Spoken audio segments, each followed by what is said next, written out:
He does. Why should he accept that?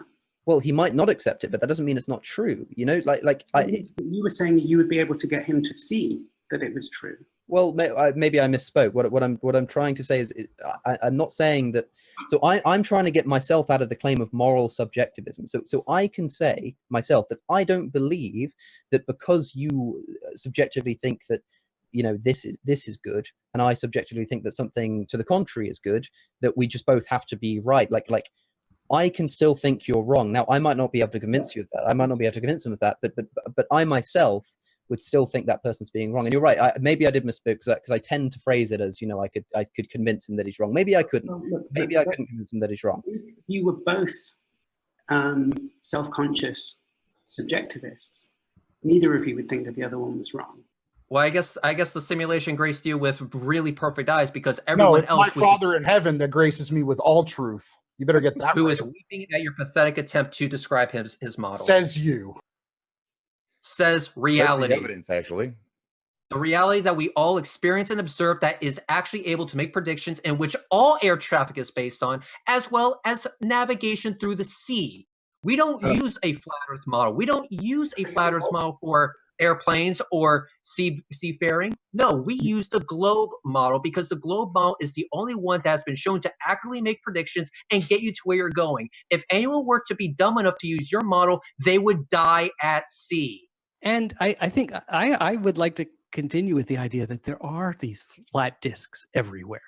Like that's absolutely, this is a fun kind of thing. We said, yes, you can have flat Earth. We got that.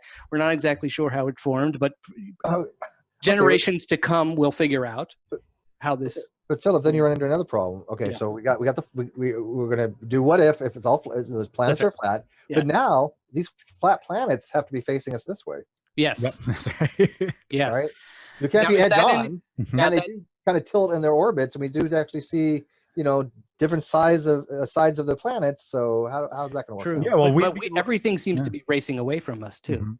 So there are weird things there. Right. But so we might just be on the lucky flat planet that we are kind of face on to a star. So we get, good diurnal heating and such.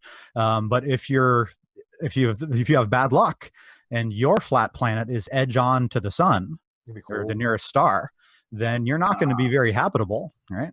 And we don't see those because they're edge on. Well, Kyle just asked, why do they do this? And in a previous show, on this show, Jeranism explained why they do this. He started the show talking about how he was not a Christian, right? He's denigrating Christians and all this. But then later in the same interview, he admits that he believes in a flat earth. He makes believe in a flat earth because science can't explain that. So he's going to rely on the God of the gaps fallacy, where if you have something science can't explain, then he thinks God is the explanation. There's a whole bucket of fallacies that play into that, which is why I wish that they would teach philosophy in high school. Can we just cover logical fallacies, please? We would shut religion out of business in 4 years. Watch new episodes of Non Sequitur at 8 o'clock Eastern, Monday through Friday. Here's what's coming up this week.